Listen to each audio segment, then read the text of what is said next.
Bastar police अधीक्षक शलभ सिन्हा ने आज त्रिवेणी परिसर में प्रेस वार्ता लेकर जगदलपुर में साइबर ठगी और धोखाधड़ी के 2 मामलों का खुलासा किया है।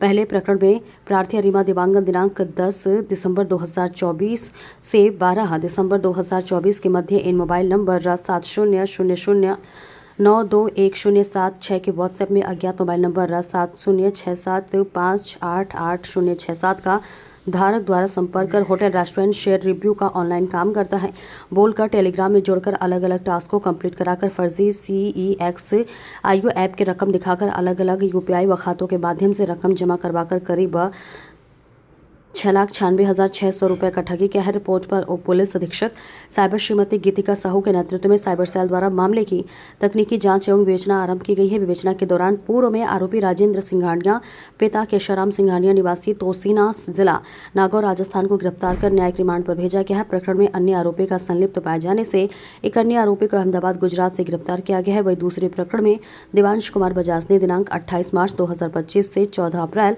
2025 के आरोपियों द्वारा नायका कंपनी के फ्रेंचाइजी जगदलपुर से दिलाने के नाम पर प्रार्थी से कुल 11,65,500 रुपए की ठगी को अंजाम दिया है।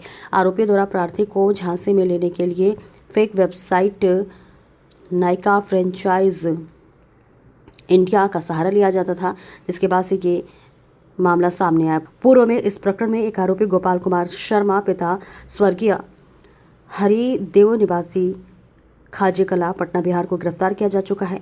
इसके साथ ही पुनः टीम गठित कर आरोपियों की गिरफ्तारी हेतु निरीक्षक शिवानंद सिंह के नेतृत्व में टीम रांची झारखंड पटना बिहार रवाना किया गया था। टुडे 24 न्यूज़ के लिए जगदलपुर बस्तर से डिविजनल हेड सुनील कुमार साहू की देखिए खास रिपोर्ट।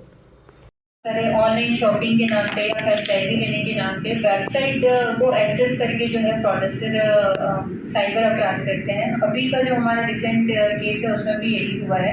एक फर्जी वेबसाइट जो है विक्टिम ने उसमें एक्सेस कर लिया था और फिर वहाँ से जो भी कम्युनिकेशन हुआ वो सभी फेक था और इस दौरान उसके साथ जो है मतलब 11-11.5 लाख रुपए की ठगी हुई है। तो जनरली हमको जो इम्पोर्टेंट चीज़ है इस टाइप की ठगी से बचने के लिए वो ये है कि वेबसाइट को कैसे चेक किया जाए। तो कभी भी आप जब ब्राउज़र में जाते हैं तो वेबसाइट को जैसे ही आप सर्च में ब्राउजिंग के लिए डालते हैं तो ऊपर में एड्रेस बार आता है। मोबाइल में जनरली जैसे एप्पल फ़ोन है तो नीचे में आता है या एंड्रॉयड फ़ोन है तो ऊपर पे आता है। उस एड्रेस बार में आप लोग को जो ध्यान देना है वो ये रहता है कि HTTPS लिखा है। HTTPS क्या है? वो सेफ ब्राउजिंग एड्रेस है, तो वहाँ पे उस चीज़ को ध्यान देना है। दूसरा जो आपका एड्रेस बार है, जैसे नॉर्मल आप कंप्यूटर सिस्टम में जब किसी भी चीज़ को सर्च करते हैं, ब्राउजिंग करते हैं, जो साइट ओपन होता है उसके साइड में ग्रीन लॉक का साइन बना होता है। मान लीजिए अगर वो वेबसाइट जेन्युइन नहीं है तो खुद जो मतलब आपका जो ब्राउजिंग इंजन है वो ये बता देता है कि वो वेबसाइट हो सकता है कि फेक हो, तो उसका एक अलार्मिंग साइन रहता है।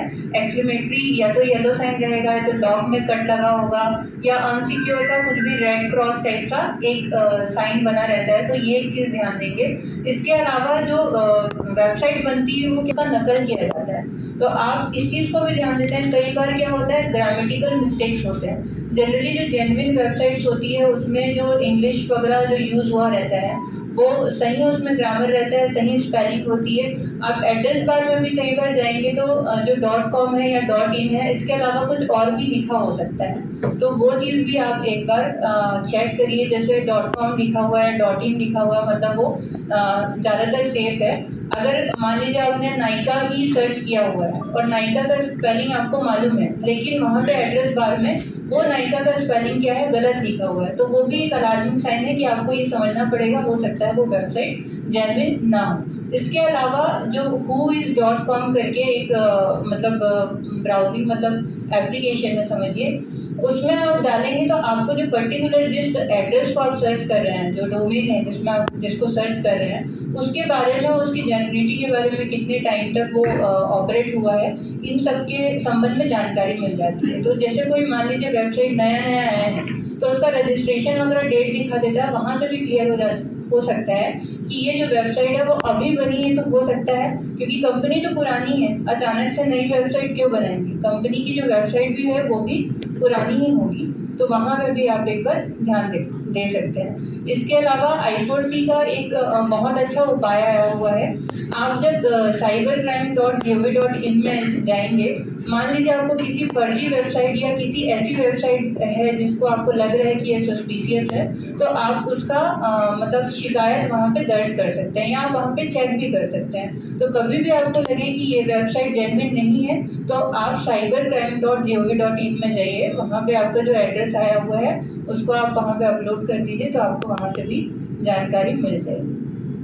और कभी ऐसी हो जाती है समस्या कि आपके साथ आर्थिक अपराध हुआ ही है, तो आप 1930 और cybercrime.gov.in में जाइए, वहाँ पे भी आप कंप्लेंट कर सकते हैं। Thank you.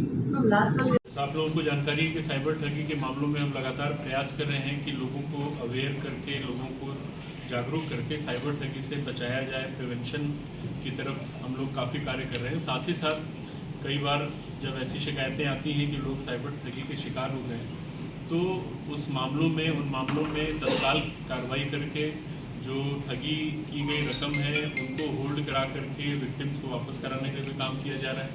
साथ साथ इस क्रिमिनल नेक्सस में जितने भी आरोपी शामिल रहते हैं उनको भी हम लोग अलग अलग राज्यों में अपनी टीमें भेज करके केसेस वगैरह देती हैं। तो जो विक्टिम ने नायका का वेबसाइट देखा और वेबसाइट में फ्रेंचाइजी के नाम पे उन्होंने अप्लाई किए। बेसिकली ये फर्जी वेबसाइट था जो कि साइबर जो फ्रॉड्स हैं उनके द्वारा बनाया गया था। वो उनके झांसे में आ गए और कुल 11,50,000 रुपये के रकम की ठगी उनके साथ